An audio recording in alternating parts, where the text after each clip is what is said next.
Hello everyone, welcome to this channel. I am CS Ritu. आज का video है coal India limited पर। Coal India limited का share आने वाले हफ्ते में बहुत फोकस में रहेगा बिकॉज कल रिलीज किया है कोल इंडिया लिमिटेड ने अपना अक्टूबर का प्रोडक्शन और ऑफटेक का डेटा। सो कैसे प्रोडक्शन और ऑफटेक का डेटा आया है कोल इंडिया लिमिटेड का first half of financial year के लिए, ये जानेंगे हम आज के इस वीडियो में। इसके अलावा स्टॉक इसीलिए भी फोकस में रहेगा बिकॉज डिविडेंड के लिए लास्ट अपॉर्चुनिटी है हमारे पास कमिंग वीक में कोल इंडिया लिमिटेड के लिए।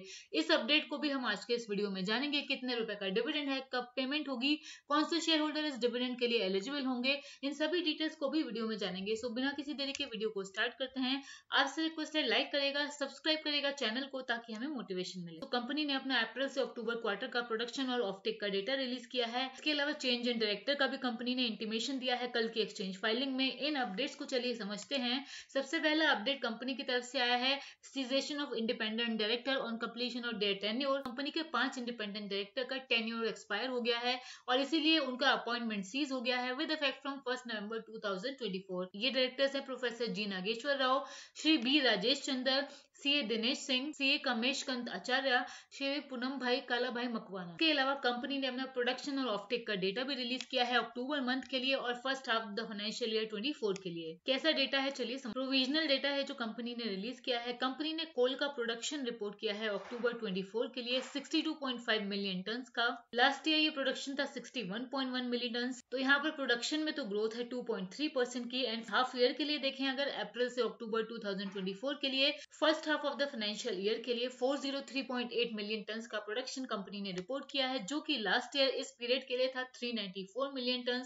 यहाँ पर भी 2.5% की ग्रोथ है। सो प्रोडक्शन में ग्रोथ है मंथ के लिए भी और first half of the financial year के लिए भी। अब बात करते हैं ऑफटेक यानी कि कोल की सप्लाईज की। पेथेट से अक्टूबर 2024 में कंपनी ने कोल का ऑफटेक रिपोर्ट किया है 61.4 मिलियन टन का।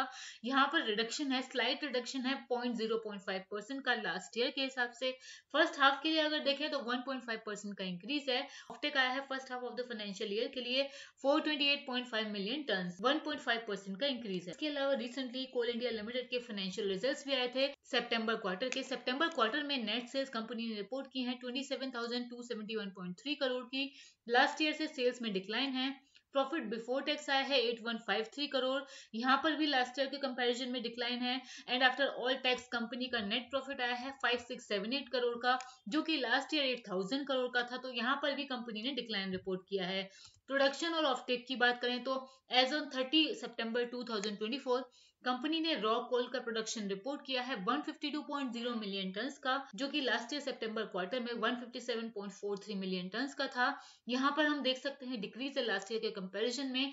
ऑफटेक यानी कि सप्लाईज में भी रिडक्शन है, इसी वजह से ओवरऑल परफॉर्मेंस इंपैक्ट हुई है।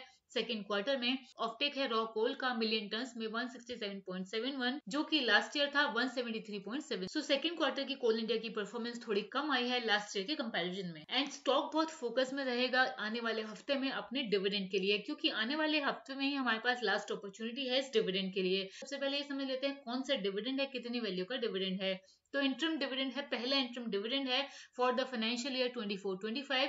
रूपी टर्म्स में देखें तो 15.75 रुपी पर शेयर के हिसाब से डिविडेंड कंपनी ने डिक्लेयर किया है 10 रुपीज की फेस वैल्यू पे। और इस डिविडेंड के लिए रिकॉर्ड डेट आने वाले वीक में है। इस डिविडेंड की रिकॉर्ड डेट कंपनी ने फिक्स की है ट्यूसडे 5 नवंबर 2024। सो कोल इंडिया के केस में लास्ट अपॉर्चुनिटी कब तक होगी हमारे पास इस डिविडेंड के लिए इन्वेस्ट करने के लिए। इसके लिए हमें देखना होगा इस डिविडेंड की एक्स डेट क्या है। हम देख सकते हैं यहाँ पर इस डिविडेंड की एक्स डेट भी 5 नवंबर ही है। सो 5 नवंबर से पहले हमें इन्वेस्टमेंट करनी होगी, तभी हम इस डिविडेंड के लिए एंटाइटल्ड होंगे। सो इस केस में हमारे पास लास्ट अपॉर्चुनिटी मंडे रहेगी।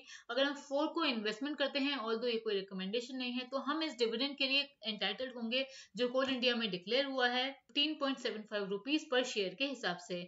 और इस डिविडेंड की पेमेंट भी कंपनी के एलिजिबल शेयर होल्डर को 24 नवंबर 2024 तक हो जाएगी। सो ये है कोल इंडिया से रिलेटेड सभी लेटेस्ट अपडेट। आज के वीडियो में इतना ही। लाइक करिए, सब्सक्राइब करिए। Thank you.